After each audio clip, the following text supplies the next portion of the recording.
اعوذ باللہ من الشیطان الرجیم بسم اللہ الرحمن الرحیم الحمد للہ رب العالمین والصلاة والسلام علی سید الانبیاء والمرسلین وعلی اہل بیتہ الطیبین الطاہرین وصحبہ المنتجبین۔ کتاب اصول کافی، کتاب الکفر والایمان، باب التفکر، تفکر کا باب۔ آپ کو ہمیشہ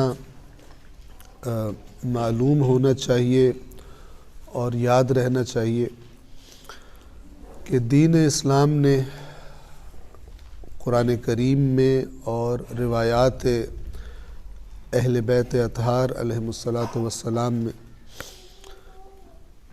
جن باتوں کی بہت زیادہ تاکید کی گئی ہے، ان میں سے ایک عقل کو دین کے بارے میں استعمال میں لانا ہے۔ اور آپ کو معلوم ہے، علم منطق میں شروع میں بتایا جاتا ہے کہ فکر کسے کہتے ہیں؟ عقل کی حرکت کو، یعنی جب انسان اپنی عقل کو حرکت میں لاتا ہے کسی معاملے کو سمجھنے کے لیے، تجزیہ کرتا ہے، تحلیل کرتا ہے، دقت کرتا ہے، گہرائی میں اترنے کی کوشش کرتا ہے، تو اس عقل کی حرکت کو تفکر کہتے ہیں۔ اور دین اسلام کی بہت ساری مصیبتوں میں سے ایک مصیبت وہ لوگ ہیں کہ جو عقل استعمال نہیں کرتے، اور دین کے معاملے میں ان کا رویہ وہ نہیں ہوتا کہ جس رویے کو اللہ نے اور اللہ کے رسول نے ان سے طلب کیا ہے اور تاکید کی ہے، بلکہ وہ رویہ ہوتا ہے کہ جس کے بارے میں سختی سے خبردار کیا کہ ایسا نہ کرنا۔ اور وہ یہ ہے کہ دین کے معاملے میں سنی سنائی پر چلنا۔ انسان جب ہوش سنبھالتا ہے، وہ دیکھتا ہے کہ جی میرے ماں باپ یہ کام کر رہے ہیں دینی اعتبار سے، تو وہ اسی کو دین سمجھتا ہے، اور اس سے اگر کہا جائے کہ یہ کام تم کیوں کر رہے ہو، تو کہتا ہے میں نے اپنے ماں باپ کو اسی طرح دیکھا ہے، میں نے اپنے استاد کو اسی طرح دیکھا ہے، میں نے اپنے محلے والوں کو یہی کام کرتے دیکھا ہے، لہٰذا میں یہ کام کر رہا ہوں۔ یہ دلیل قطعاً ناقابل قبول ہے دین کے بارے میں، اور یہ وہ بیہودہ دلیل ہے، دلیل تو ہے ہی نہیں، بیہودہ بات ہے کہ جس کے بارے میں قرآن مجید نے صراحت سے یہ فرمایا ہے کہ کوئی بھی نبی ایسا نہیں ہے مگر یہ کہ جب بھی اپنی قوم کے پاس کوئی نبی آیا اور ان کو دعوت دی کہ جو اللہ نے نازل کیا ہے اس کے پیچھے چلو، تو ہر نبی کو اس کی قوم نے جو جواب دیا جھٹلانے کے لیے اور ان کی بات نہ ماننے کے لیے، وہ یہی تھا کہ ہم تو وہی کریں گے جو ہم نے اپنے باپ دادا کو کرتے ہوئے دیکھا ہے، ہم نے اپنے بزرگوں کو کرتے ہوئے دیکھا ہے، ہم وہی کریں گے۔ اور آج بھی آپ اکثریت کا اگر دین دیکھیں تو اسی رویے کا شکار ہے۔ اگر کہا جائے یہ کام کیوں کر رہے ہو، یہ جملہ کیوں بولتے ہو، یہ رسم کیوں ادا کرتے ہو، تو کہیں گے ہم نے ایسے ہی دیکھا ہے۔ دلیل نہیں ہوگی ان کے پاس۔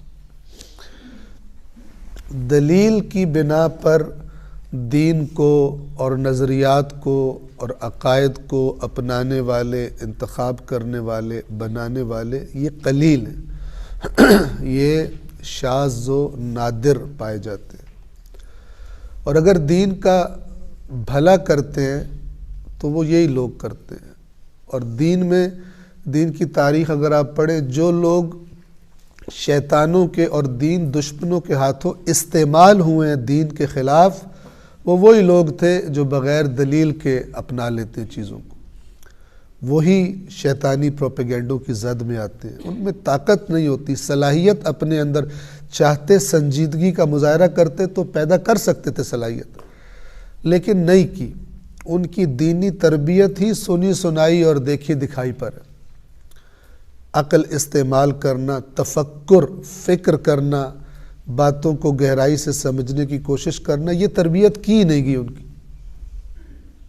ہمارے بزرگ یہ کہتے تھے، ہمارے فلانوں نے یہ کہا ہے، ہم نے یہ دلائل کی جو کہ در حقیقت دلائل نہیں ہیں، بلکہ میں نے عرض کیا کہ اللہ نے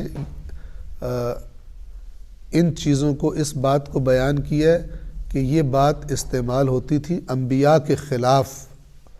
انبیاء تفکر کی دعوت دیتے تھے، سوچنے کی دعوت دیتے تھے، سمجھنے کی دعوت دیتے تھے، اور یہ اندھے لوگ جو آباء و اجداد کی اندھی تقلید کرتے تھے یہ رکاوٹ بن جاتے تھے، اور اس مزاج کے عوام اپنے انبیاء کے مخالف بڑوں کے پیچھے چل پڑتے تھے، اسی انداز اسی رویے کی وجہ سے، اسی روش کی وجہ سے۔ تو یہ بہت خطرناک ہے۔ ایسا کرنے والا سمجھ رہا ہوتا ہے میں دین پہ چل رہا ہوں، لیکن در حقیقت دین کی جڑ کاٹنے کے لیے ہو سکتا ہے اسے استعمال کیا جا رہا ہو۔ اگلی بات یہ کہ اسی اصول کافی کی روایات میں یہ بیان کیا گیا ائمہ اہل بیت علیہم الصلاۃ والسلام کی طرف سے کہ ہر انسان کا جو اجر ہوتا ہے کسی عمل کے، نیک عمل کے انجام دینے کا، وہ یکساں نہیں ہوتا، ایک جتنا نہیں ہوتا، ایک جیسا نہیں ہوتا، مساوی نہیں ہوتا۔ ایک جاہل اور ایک عالم دونوں دو رکعت نماز پڑھیں تو وہ جس کی معرفت زیادہ ہے، جس کی سمجھ زیادہ ہے، اس کا اجر بھی جب اس کو دیا جائے گا وہ اس کی معرفت کے مطابق ملے گا اس کو۔ ہو سکتا ہے کسی کی 1000 رکعت نماز اس کا اجر کم ہو اور دوسرے کی 2 رکعت نماز کا اجر اس سے کئی گنا زیادہ ہو۔ کس وجہ سے؟ معرفت کی کمی یا معرفت کے زیادہ ہونے کی وجہ سے۔ یہ بات روایات میں بیان کی گئی، ٹھیک ہے۔ یہ کس لیے ہے؟ اس لیے کہ موٹی عقلوں والے اور نہ سوچنے سمجھنے والے اور جذبات کی زد میں آ جانے والے، جن کے جذبات کو استعمال کر لیتے ہیں چالاک لوگ دین کے نام پر، دین کے خلاف، تو یہ لوگ سمجھ رہے ہوتے ہیں اس وقت کہ دین کی خدمت کر رہے ہیں، جبکہ دین کو یہی نقصان پہنچا رہے ہوتے ہیں۔ جو لوگ امام حسین علیہ السلام کو شہید کرنے کے لیے آئے تھے میدان کربلا میں، سمجھ رہے تھے کہ یہ کام کر کے جنت ملے گی، اور یہ کام وہ اللہ کی رضا کے لیے کر رہے تھے۔ تو اگر دین کا فہم صحیح نہ ہو، دین کی سمجھ صحیح نہ ہو، تو پھر انسان اس حد تک برا کام کرتا ہے کہ جس سے بڑا برا کام تصور نہیں کیا جا سکتا، اور سمجھ رہا ہوتا ہے کہ میں اللہ کی رضا حاصل کر رہا ہوں اس کام سے۔ 2 قسم کے لوگ تھے کربلا میں۔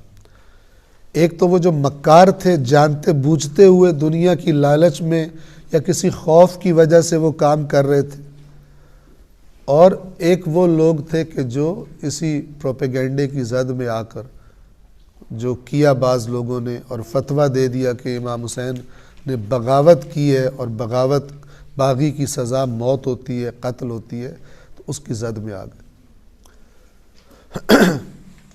باب التفکر، اصول کافی، کتاب الایمان والکفر، باب التفکر۔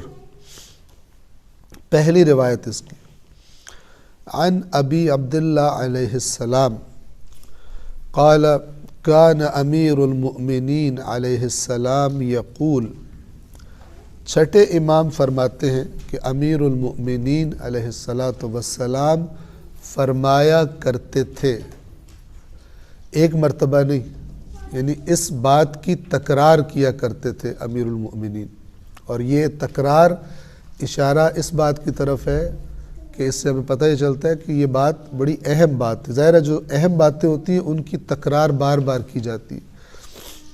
تو امیر المؤمنین علیہ السلام یہ فرمایا کرتے تھے نبہ بالتفکر قلبک.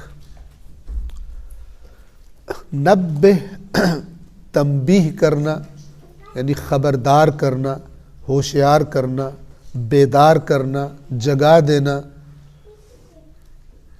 یہ معنی ہے اس کا. یعنی ہوشیار کر، بیدار کر، متوجہ کر، بالتفکر، تفکر کے ذریعے. کس کو تنبیہ کر، کس کو بیدار کر، ہوشیار کر؟ قلبک، اپنے قلب کو. دینی متون میں، قرآن کریم میں، احادیث میں بالعموم جو لفظ قلب آیا ہے وہ اس مرکز کے نام کے طور پر آیا ہے جس میں عقل رہتی ہے، اور عقل جب حرکت کرتی ہے اس کو فکر کہتے ہیں، تفکر کہتے ہیں. اپنے قلب کو ہوشیار کر، متوجہ کر، بیدار کر تفکر کے ذریعے. یعنی جن کو سوچنے کی، فکر کرنے کی عادت نہیں ہوتی ان کے قلب سو جاتے ہیں، غافل ہو جاتے ہیں، اور غافل کو چالاک لوگ استعمال کر لیتے ہیں. تو تفکر کیا کرتا ہے؟ تفکر انسان کے قلب کو متوجہ رکھتا ہے، اس کی بات کو سمجھنے کی دھار کو تیز رکھتا ہے. جب تلوار کی دھار تیز ہو تو وہ اندر تک اتر جاتی ہے، اس کی کاٹ زیادہ ہو جاتی. کند اگر ہو تو وہ کاٹ نہیں کرتی. اسی طرح اگر انسان کو سوچنے کی عادت ہو، مفید سوچنا مراد ہے، خیالی پلاؤ پکانے وہ مراد نہیں ہے. مفید سوچنا، باتوں کو سمجھنے کے لیے سوچنا، گہرائی سے سمجھنے کی کوشش کرنا، یہاں تک کہ بات مکمل طور پر واضح ہو جائے. یہ عادت ڈالنا خود کو. تو یہ انسان کے قلب کو بیدار رکھتا ہے. جن کو یہ اللہ کی نعمت عطا ہو جائے وہ خود بخود باریک بین ہوتے ہیں، باتوں کو سمجھتے ہیں. ایسے ہی کسی بات کو نہ قبول کرتے ہیں اور نہ ہی بغیر دلیل کے کسی بات کو رد کرتے ہیں. یہ رویہ ہونا چاہیے انسان کا. اور قرآن مجید نے جو کفار کے کفر کے اسباب بیان کیے ہیں وہ یہی رویہ ہوتا ہے کہ بات سننا ہی نہ. کہتے تھے ہمارے کانوں میں پردے ہیں، ہمارے کان تمہاری بات سنتے ہی نہیں. اللہ کے نبیوں کو کہتے تھے، اللہ کے آخری رسول کو کہتے تھے آپ کیوں باتیں کر رہے ہو، ہم بہرے ہیں، ہم سنتے ہی نہیں ہیں، ہم آپ کی بات سننا ہی نہیں چاہتے. ٹھیک ہے، کیوں؟ بس ہم نے اپنے آباء و اجداد کو دیکھا ہے، جو پہلے سیٹ اپ ہمارا چل رہا ہے اسی کے مطابق چلے گا. بس فرمایا کرتے تھے نبہ بالتفکر قلبک، تفکر سے اپنے قلب کو تنبیہ کرو. تنبیہ یعنی خبردار کرو، ہوشیار کرو، بیدار کرو. وَجَافِ عَنِ اللَّيْلِ جَنْبَكَ، اور اپنے پہلو کو رات میں جدا کرو بستر سے، آرام سے. رات کی عبادت یہ بہت بڑی نعمت ہے، اور بہت خوش نصیب ہیں وہ لوگ کہ جن کو یہ نعمت نصیب ہوتی ہے کہ رات کے وقت میں، اور اس میں بھی سب سے بہترین وقت جو ہے وہ فجر کی نماز سے پہلے کا وقت ہے، کہ رات کو یعنی روٹین ایسی ہو کہ رات کو جلدی سو جائیں اور اس کے بعد فجر کی نماز سے پہلے اٹھیں، وہ مراد ہے. وَجَافِ عَنِ اللَّيْلِ جَنْبَكَ، اور اپنے پہلو کو رات میں بستر سے الگ کرنا. یہ قرآنی الفاظ ہیں. تتجافى جنوبهم عن المضاجع، ان کے پہلو بستروں سے الگ ہوتے ہیں، ٹھیک ہے، یعنی ساری رات کو غفلت میں سو کر نہیں گزارتے۔ سورۃ المزمل میں جب رسول اللہ صلی اللہ علیہ وآلہ وسلم کو تہجد کا اللہ تبارک و تعالی نے حکم دیا تو اس کے اثرات بھی بتائے کہ یہ حکم کیوں دیا جا رہا ہے، ٹھیک ہے۔ مثلا بسم اللہ الرحمن الرحیم یا ایہا المزمل قم اللیل الا قلیلا نصفہ او انقص منہ قلیلا او زد علیہ ورتل القرآن ترتیلا۔ کیوں ہم آپ سے کہہ رہے ہیں کہ رات کو عبادت کرو؟ انا سنلقی علیک قولا ثقیلا، ہم عنقریب ایک بھاری قول آپ پر نازل کرنے والے، یعنی ایک بڑی بھاری ذمہ داری آپ کو دینے والے۔ اس ذمہ داری کا بوجھ اٹھانے کے لیے آپ کو مزید گویا کہ طاقت چاہیے، اور وہ طاقت آپ کو کہاں سے ملے گی؟ رات کے قیام سے۔ ان ناشئۃ اللیل ہی اشد وطئا واقوم قیلا، بے شک ناشئۃ اللیل، ٹھیک ہے، رات کا اٹھنا، رات کو خود کو بیدار کرنا، اشد وطئا، وطئا کہتے ہیں قدم رکھنے کو، کسی چیز کو کچلنا، پیروں کے نیچے پیر رکھ رکھ کر اوپر چلنا، اس اعتبار سے شدید ترین ہے، یعنی قدم جما کے رکھنے کے اعتبار سے اشد، شدید ترین ہے۔ وَأَقْوَمُ قِيلًا، اور اس وقت جو زبان سے بات نکلتی ہے، یعنی جو آپ تلاوت کرتے ہیں قرآن کی یا اللہ کی عبادت کرتے ہیں، جو الفاظ بولتے ہیں وہ اقوم ہوتے ہیں، بڑے مضبوط ہوتے ہیں۔ اس لیے کہ جب انسان سو کر اٹھتا ہے تو اس کا جو دماغ ہوتا ہے وہ گزشتہ روز کی ٹینشنز اور مصروفیات اور مشغولیات سے ایک دفعہ الگ ہوا ہوتا ہے، تازہ ہوتا ہے، فریش ہوتا ہے، اور اس وقت جو انسان عبادت کرتا ہے اور جو عبادت کے دوران تلاوت کرتا ہے اور اللہ سے ہم کلام ہوتا ہے، اس کی تاثیر کے بارے میں کہا جا رہا ہے اشد وطئا، جیسے کوئی قدم جما کے چلتا ہے، وہ قدم اس کے پھسلتے نہیں، پکے قدم رکھنے کی چیز ہے، یہ تاثیر ہے اس کی۔ وَأَقْوَمُ قِيلًا، اور جو بات اس وقت کی جاتی ہے، جو تلاوت کی جاتی ہے، ٹھیک ہے، اس کی تاثیر بہت زیادہ ہے، اس کی طرف توجہ انسان کی بہت زیادہ ہوتی ہے۔ اب تفکر کو مولا نے جوڑا ہے رات کی عبادت سے۔ نبہ بالتفکر قلبک، اپنے قلب کو تفکر کے ذریعے ہوشیار رکھ کر، اور اس کے ساتھ کیا چیز جڑی ہے؟ بہترین وقت کون سا؟ وَجَافِعَ عَنِ اللَّيْلِ جَنْبَکَ، اور اپنے پہلو کو رات میں بستر سے الگ کر، وَاتَّقِ اللَّهَ رَبَّکَ، اور اللہ کا تقوی اختیار کر جو تیرا رب ہے۔ رب کسے کہتے ہیں؟ مخلوق کی ہر ضرورت کو پورا کرنا جس کی ذمہ داری ہے، جو پالتا ہے، جو تمام ضروریات پوری کرتا ہے اور اسباب فراہم کرتا ہے تاکہ کوئی بھی مخلوق جتنا وہ رشد کر سکتی ہے، جس کمال تک اسے اس کے اندر پہنچنے کی صلاحیت ہے، وہاں تک پہنچنے کا راستہ اور ماحول اور ضروریات اس کو فراہم کرے، اسے رب کہتے ہیں۔ چاہے وہ جسمانی اور مادی کمال ہو، جو خوراک کے ذریعے، غذا کے ذریعے ہوتا ہے، اللہ نے زمین میں وہ رکھ دیے بہترین چیزیں، اور چاہے وہ معنوی اور روحانی کمال ہو کہ جس کے لیے اللہ نے انبیاء بھیجے، آسمان سے کتابیں نازل کی۔ اس سب کا ذمہ دار تمام مخلوقات کا کون ہے؟ اسے کہتے ہیں رب۔ لہٰذا قرآن مجید کے آغاز میں فرمایا بسم اللہ الرحمن الرحیم، الحمدللہ، تمام حمد اللہ کی ہے، اللہ کے لیے۔ کیوں؟ رب العالمین، اس لیے کہ تمام مخلوقات کا رب وہی ہے۔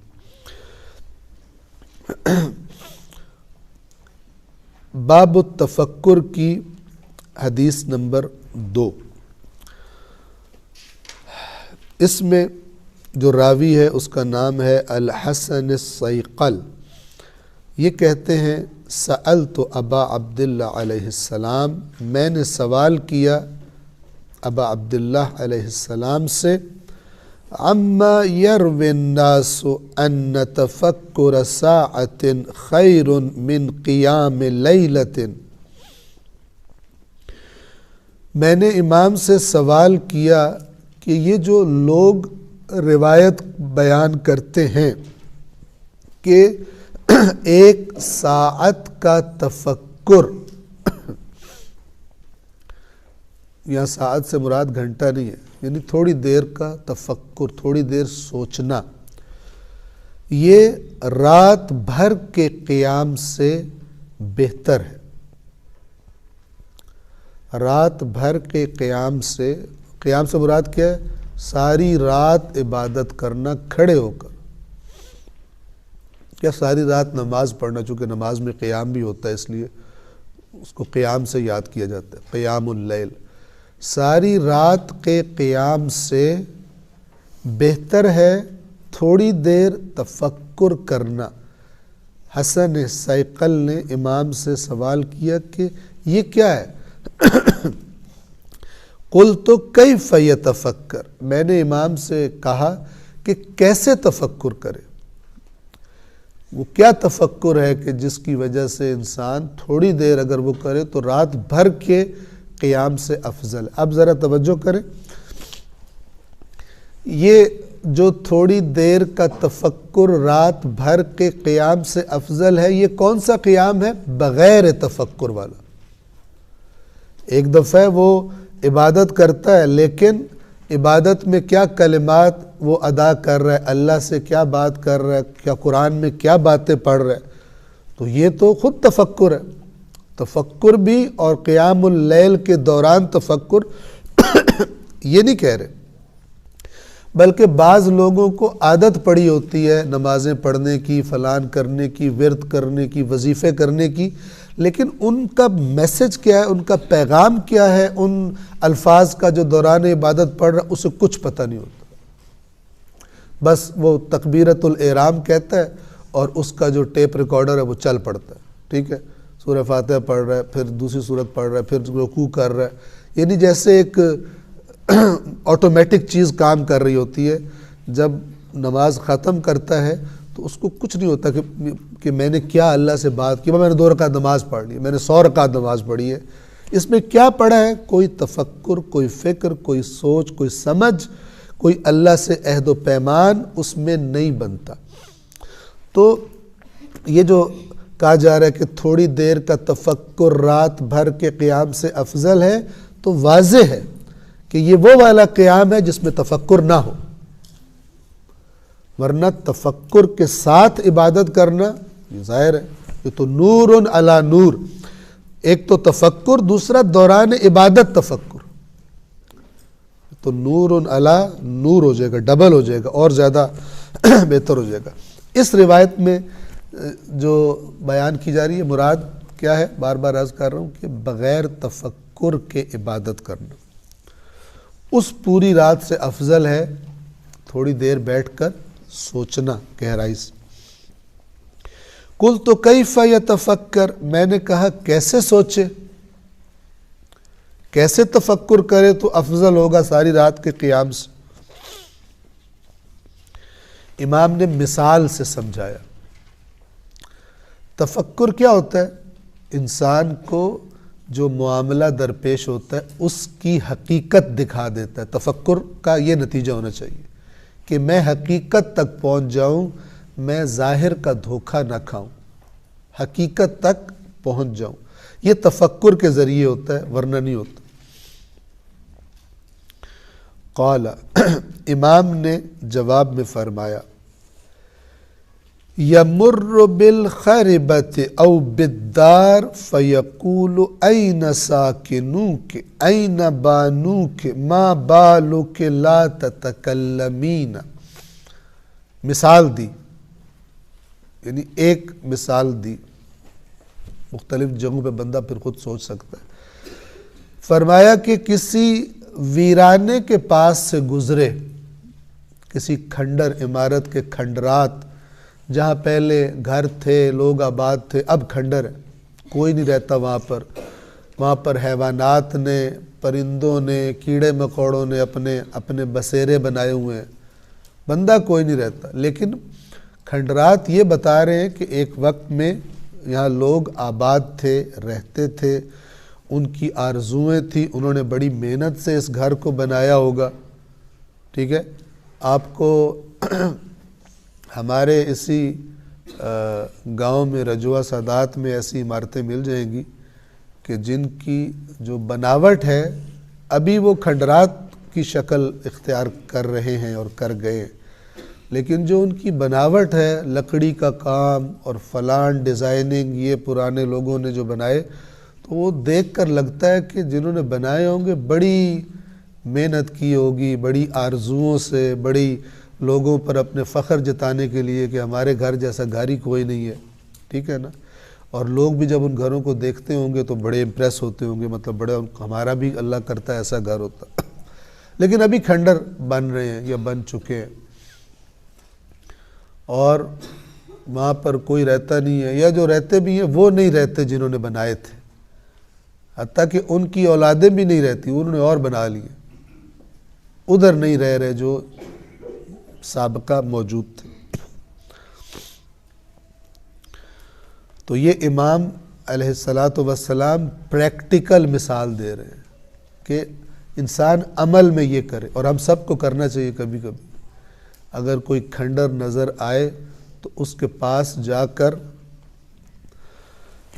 امام نے فرمایا یمر بالخربۃ او بالدار، کسی ویرانے کے پاس، کسی خرابے کے پاس سے گزرے یا کسی گھر کے پاس سے گزرے، ایسا گھر کہ جس میں اب لوگ نہیں رہ رہے، فیقول، تو کہے، یعنی اس گھر سے بات کرے اور کہے این ساکنوک، تیرے اندر رہنے والے کہاں ہیں، ٹھیک ہے۔ تو وہ خاموشی کی زبان میں جواب دے گا اس کو کہ جو میرے اندر رہتے تھے بڑے شوق سے، اب وہ قبر نامی گھر میں رہتے ہیں، فائنلی ٹھکانہ ان کا وہ ہے۔ این ساکنوک، ساکن یعنی سکونت جس کی ہو، قیام ہو جس کا، تیرے ساکن کہاں ہیں، تیرے اندر رہنے والے کہاں ہیں، این بانو کے، وہ کہاں ہیں جنہوں نے تجھے بنایا تھا، ان کی خواہشات جن کے تحت انہوں نے بڑی آرزوؤں سے تجھے بنایا تھا، وہ کہاں ہیں۔ پھر ما بالک لا تتکلمین، تجھے کیا ہے، تو بولتا کیوں نہیں ہے، تو جواب کیوں نہیں دیتا، مجھے بتا کہ وہ کہاں گئے جنہوں نے بڑی محنتیں کی تھی اور بڑی آرزوؤں سے تجھے بنایا تھا اور تیرے اندر آ کر بسے تھے، اور تو ان کا ذکر بھی نہیں کر رہا، میں تجھ سے پوچھ رہا ہوں، ٹھیک ہے۔ کم از کم جنہوں نے تیری خاطر اتنی محنتیں کی اور اتنا پیار تھا جن کو تجھ سے، ان کی کوئی خبر تو دے مجھے۔ تو ظاہر ہے وہ گھر تو نہیں بولے گا، لیکن وہ اپنی خاموشی کی زبان سے، یہ تفکر ہوتا ہے، انسان جب فکر کرتا ہے، سنجیدہ ہوتا ہے، تو اس کو جواب ملتے ہیں، اور گویا کہ وہ گھر اپنی زبان بے زبانی سے کہے گا کہ وہ تو چلے گئے اور تو بھی جانے والا ہے۔ اگر تیری بھی آرزویں اور خواہشات انہی کی طرح ہیں تو پھر جان لے کہ تو نے بھی ایسے ہی چھوڑ کے چلے جانا ہے جو چیزیں تو بنا رہا ہے۔ آپ کو یاد ہوگا گزشتہ جو درس تھا ہمارا، اس میں وہ جو روایت تھی کہ رسول اللہ صلی اللہ علیہ وآلہ وسلم کے سامنے کسی قوم کو پیش کیا گیا، کسی غزوہ پر، جنگ پر سفر میں تھے، قوم کو لایا گیا، سوال کیا کون ہے، تو انہوں نے بتایا یہ مومن ہے، تو تمہارے ایمان نے تمہیں کہاں پہنچا دیا، ٹھیک ہے۔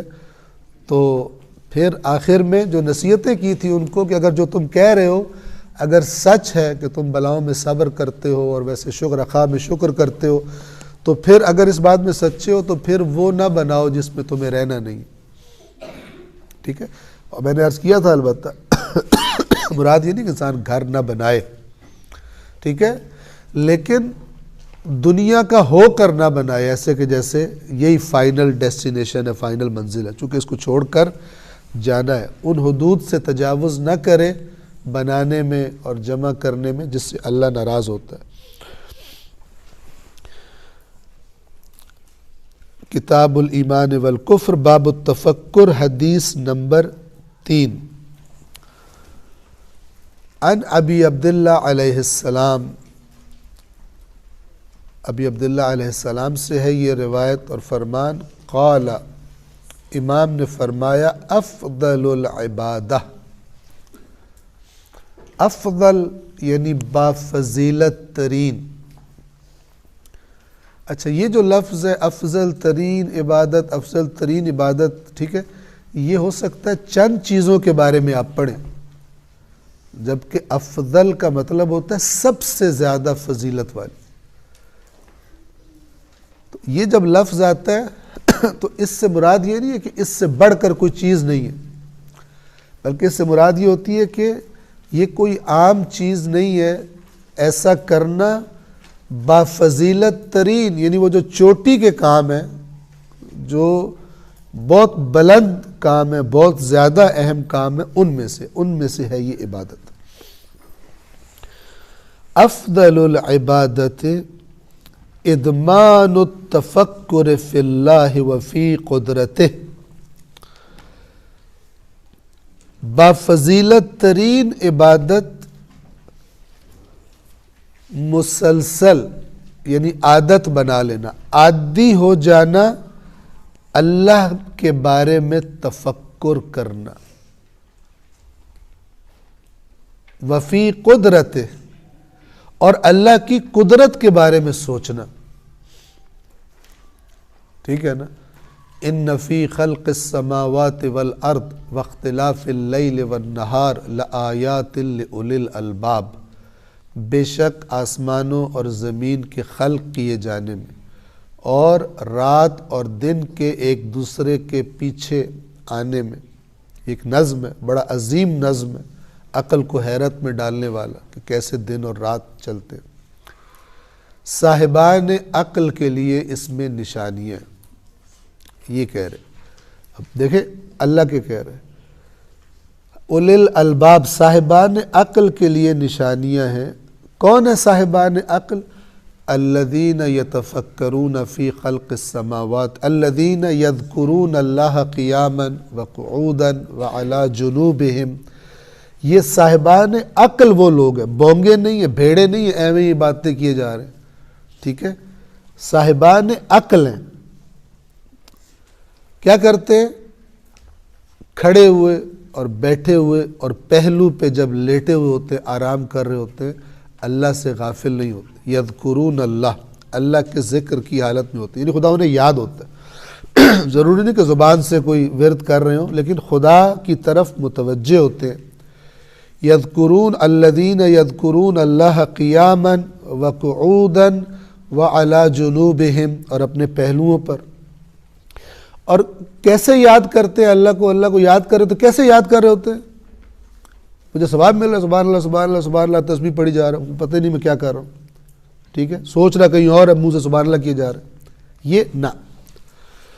وَيَتَفَكَّرُونَ فِي خَلْقِ السَّمَاوَاتِ وَالْأَرْضِ، تفکر کرتے ہیں آسمانوں اور زمین کی خلقت میں، جس نے یہ بنایا ہے وہ ذات کتنی عظیم ذات ہے، اس کی قدرت کتنی عظیم ہے۔ ادمان التفکر فی اللہ وفی قدرتہ، اللہ کی ذات میں تفکر، عادت بنا لینا، اور اس کی قدرت میں تفکر، کہ یہ اتنا عظیم نظام جس نے بنایا ہے، آج سائنسدان اتنی محنت کرنے کے بعد ابھی کچھ جان پائے کہ چیزیں کیسے کام کرتی ہیں، کیسے جڑی ہوئی ہیں، کیسے بنی ہوئی ہیں، کتنے چھوٹے ذرات ہیں جن کو عام آنکھ سے دیکھنے کا انسان تصور بھی نہیں کر سکتا، اسے خود نہیں پتا میں کس چیز سے بنا ہوا ہوں، اور میرے اندر کا سیٹ اپ کیسے کام کر رہا ہے، میں کیسے بولتا ہوں، کیسے دیکھتا ہوں، کیسے سنتا ہوں۔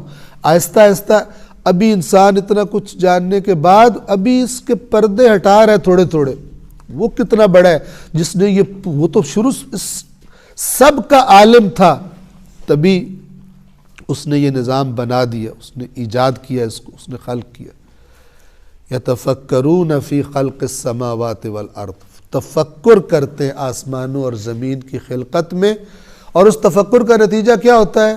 ربنا ما خلقت ھذا باطلا، اے ہمارے رب تو نے اس عظیم نظام کو بے مقصد پیدا نہیں کیا۔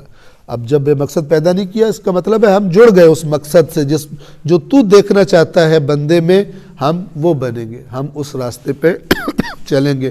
ربنا ما خلقت ھذا باطلا سبحانک، تیری ذات پاک ہے اس سے کہ تو اتنا بڑا کام، چھوٹے سے چھوٹا کام بے مقصد کرے، تو اتنی بڑی کائنات کیسے بے مقصد پیدا کر سکتا ہے؟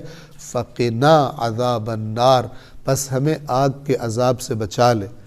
کیا مطلب؟ یعنی وہ جو زندگیاں اس مقصد کے ساتھ اٹیچ ہو کے نہیں گزارتے، اس مقصد تک پہنچنے کے لیے نہیں گزارتے جس کے لیے اللہ نے کائنات خلق کی ہے، ان کا جو انجام ہے وہ جہنم ہے۔ ٹھیک ہے، تو اے اللہ ہمیں اس جہنم سے بچا لے۔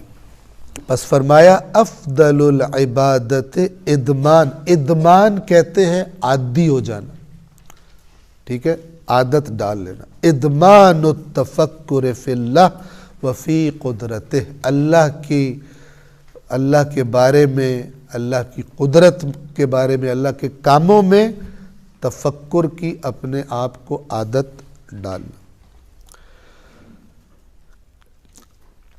حدیث نمبر 4 باب تفکر کی۔ ابھی آپ ذرا انشاءاللہ ان تمام باتوں کو، جدھر ہر حدیث جس پہلو کی طرف اشارہ کر رہی ہے، ذہن میں رکھیں۔ عن معمر ابن خلاد، یہ راوی کا نام ہے معمر ابن خلاد، قال سمعت ابا الحسن الرضا علیہ السلام، کہ میں نے ابو الحسن الرضا علیہ السلام کو سنا، یقول، کہ امام فرما رہے تھے، لیس العبادت کثرت الصلاة والصوم، توجہ سے سنیں، کثرت نماز اور کثرت روزہ عبادت نہیں ہے۔ یہاں پر یہ نہیں کہہ رہے کہ عبادت ہے ہی نہیں، یعنی مطلوب نہیں ہے، ڈھیر لگا دو، سارا دن نماز پڑھو، ساری رات نماز پڑھو، ہر روز روزہ رکھو، ڈھیر لگا دو، یہ مطلوب نہیں ہے۔ لیس العبادت کثرت الصلاة والصوم، کثرت نماز، کثرت سے نماز پڑھنا، کثرت سے روزے رکھنا، یہ عبادت نہیں ہے۔ انما العبادت التفکر فی امر اللہ، عبادت تو صرف یہ ہے کہ انسان اللہ کے امر میں تفکر کرے۔ اب یہاں سے آپ خود یہ نتیجہ اخذ کریں، تفکر ہی کریں اس حدیث کو سمجھنے کے لیے، کہ یہ جو کہا جا رہا ہے کثرت نماز اور کثرت روزہ عبادت نہیں ہے، مراد کون سی نماز اور روزہ ہے؟ روزہ تقوی پیدا نہ کرے، جس کے لیے اللہ نے روزہ رکھوایا تھا، ٹھیک ہے، کتب علیکم الصیام کما کتب علی الذین من قبلکم لعلکم تتقون، یہ روزے اس لیے تاکہ تمہارے اندر تقوی پیدا ہو۔ تھوڑا دڑ روزے رکھیں اور شب عید بےہودگی کی انتہا کر دی، بھول ہی گیا کہ ماہ رمضان بھی کوئی چیز تھی، عید پر ایسی حرکتیں، شب عید ایسی حرکتیں کر رہے ہیں، ٹھیک ہے، جیسا کہ عام طور پہ ہوتا ہے۔ یہ عبادت نہیں ہے، یعنی جب رزلٹ، یار میں بڑی محنت کروں، رزلٹ آئے تو فیل، سارے پیپروں میں فیل، ٹھیک ہے۔ تو وہ عبادات جن میں تفکر نہیں ہوتا، جن کے جو اللہ نے اثرات ان کے بتائے ہیں، جن میں وہ نہیں ہوتا، کیوں نہیں ہوتا؟ چونکہ وہ تفکر سے خالی ہوتی، سوچتے ہی نہیں ہیں نماز میں کیا اللہ سے بات ہو رہی ہے اور اللہ کی طرف سے کیا میسج آ رہا ہے نماز میں، ٹھیک ہے۔ سورۃ الفاتحہ میں بندہ اللہ سے بات کرتا ہے، ہدایت مانگتا ہے، اس کے بعد جو قرآن ہوتا ہے گویا وہ اللہ کی طرف سے جواب ملتا ہے کہ تو نے ہدایت مانگی تھی، یہ قرآن ہدایت ہے، ہدی للناس ہدی للمتقین۔ انہیں پتہ ہے یہ ٹیپ ریکارڈر چل رہا ہے، جیسے پلے کا بٹن دباؤ تو چل پڑتا ہے، ٹھیک ہے، لیکن کچھ سمجھ، کچھ تفکر، کچھ سوچ اس میں نہیں ہوتی۔ تو پس مراد یہ کثرت صلات اور کثرت صوم یہ عبادت نہیں ہے، مراد یہ نہیں بغیر تفکر کے۔ انما العبادت التفکر فی امر اللہ، عبادت تو صرف اللہ کے امر میں تفکر ہے۔ اگر روزہ بھی ایسا ہو، اگر نماز بھی ایسی ہو تو نور علی نور، ورنہ کچھ لوگ عادی ہوتے ہیں، روزے رکھنے کے عادی ہوتی ہیں، نمازیں پڑھنے کے، لیکن آپ ان کی زندگی دیکھیں، دین کا فہم دیکھیں تو انا للہ و انا الیہ راجعون پڑھنا شروع کر دیں گے۔ اس کی اتنا نمازی ہے لیکن اس دین کی سمجھ اس کو ہے ہی کوئی نہیں۔ باب التفکر، حدیث نمبر 5۔ اب اس حدیث نمبر 5 میں کہ جو آخری حدیث ہے آج کے درس کے لیے، اس میں تفکر کا نتیجہ بتایا گیا۔ تفکر سے ہوتا کیا ہے؟ فکر کرنا، سوچنا، اس کا نتیجہ کیا ملتا ہے تفکر کرنے والے کو، متفکر کو؟ قال ابو عبداللہ علیہ السلام، ابو عبداللہ علیہ السلام نے فرمایا، قال امیر المؤمنین صلوات اللہ علیہ، امیر المؤمنین علیہ السلام نے فرمایا، ان التفکر یدعو الی البر والعمل به، بے شک یقیناً تفکر کیا کرتا ہے؟ دعوت دیتا ہے، آؤ، کھینچتا ہے، لے جاتا ہے، دعوت دیتا ہے، کس چیز کی؟ یدعو الی البر، نیکی کی طرف دعوت دیتا ہے۔ یعنی یہ سوچ رہا نہیں کہ بس سوچتا سوچتا ساری عمر سوچتا ہی رہ گیا، سوچ کے جس نتیجے پہ پہنچتا ہے پھر اس نتیجے کے لیے، اور وہ نیکی ہوتی ہے، اچھائی ہوتی ہے۔ البر سادہ جو اس کا معنی کیا جاتا ہے وہ نیکی، اچھا کام، اللہ کی اطاعت، اس کی طرف دعوت دیتا ہے۔ والعمل به، اور اس دعوت سے مراد یہ نہیں کہ جا کے نیکی کو دیکھو، بلکہ اس پر عمل کرو، جو نیک کام ہے اس پر عمل کرو، بغیر سوچے۔ نہ سوچنے والوں میں، نہ سوچنے والے دیندار اور سوچنے والے دیندار میں کیا فرق ہوتا ہے؟ جو نہیں سوچتا وہ بڑا مطمئن ہوتا ہے، میں بڑی نمازیں پڑھتا ہوں، میں روزے بھی مستحبات بڑے انجام دیتا ہوں، میں یہ ورد بھی کرتا ہوں، میں یہ وظیفے بھی کرتا ہوں، میں تو زیارت پر بھی جاتا ہوں، میں تو عمرہ بھی کرتا ہوں، میں تو حج بھی کرتا ہوں، لیکن یہ تمام چیزیں جو وہ کر رہا ہے، یہ چیزیں اس سے کیا تقاضا کر رہی ہیں؟ نہ کچھ پتہ نہیں اس کو، وہ بس اپنے لیے کرتا جا رہا ہے، بڑا خوش ہے، ہر سال زیارت کرتا ہوں، ہر سال میں جناب عمرے پہ جاتا ہوں، ہر سال میں یہ کرتا ہوں، میں نے اتنے زیادہ روزے رکھے اس سال، میں نے اتنی نفل نمازیں پڑھی ہیں اس سال۔ اس سے کیا احساس ذمہ داری میں اضافہ ہوا کہ اللہ تم سے کیا چاہتا ہے؟ کوئی پتہ نہیں، بلکہ الٹا ایسے لوگ ان کے مخالف ہوتے ہیں کہ جو معاشرے میں اجتماعی ذمہ داریوں میں عمل کی دعوت دے رہے ہوتے ہیں، ان کے مخالف دشمن بن جاتے ہیں، ان کے پاس چارہ نہیں ہوتا مخالفت کے بغیر۔ کیوں؟ اگر کہے کہ وہ صحیح کہہ رہے ہیں تو لوگ کہیں پھر تم کیوں نہیں ساتھ شامل ہو رہے؟ لہذا کہتے ہیں یہ غلط ہے، یہ دین کے زیادہ ٹھیکیدار بنے ہوئے تو فلان بنے ہوئے۔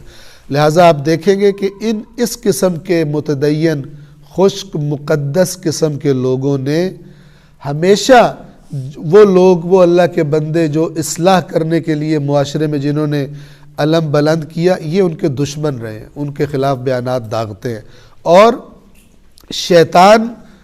شیطانی قوتوں کو زیادہ انہوں نے فائدہ دیا ہے طول تاریخ میں، بنسبت یہ کہ حقیقی دین کو ان سے فائدہ ملا ہو۔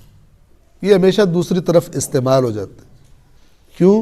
اس لیے کہ انہوں نے اپنے آپ کو ایک خاص دائرہ کار میں دین کا تصور اور اس سے باہر نکلنا نہیں چاہتے، نہ ان کا دل کرتا ہے۔ اسی میں ہمیں جنت بھی مل رہی ہے، سارا کچھ مل رہا ہے، ہم کیوں باہر نکلیں، ہم کیوں امر بالمعروف کریں، ہم کیوں نہیں عن المنکر کریں؟ اور لوگ گلے پڑتے ہیں، لوگ بدتمیزی کرتے ہیں۔ ہم عزت دار لوگ ہیں، امام حسین عزت دار نہیں تھے، یہ عزت دار لوگ ہیں جو چلے گئے تھے بدترین لوگوں کے سامنے اور ان سے جھگڑا گویا کہ مول لے لیا تھا کہ اللہ کا دین خراب نہ ہو، اللہ کی حدود پامال نہ ہو۔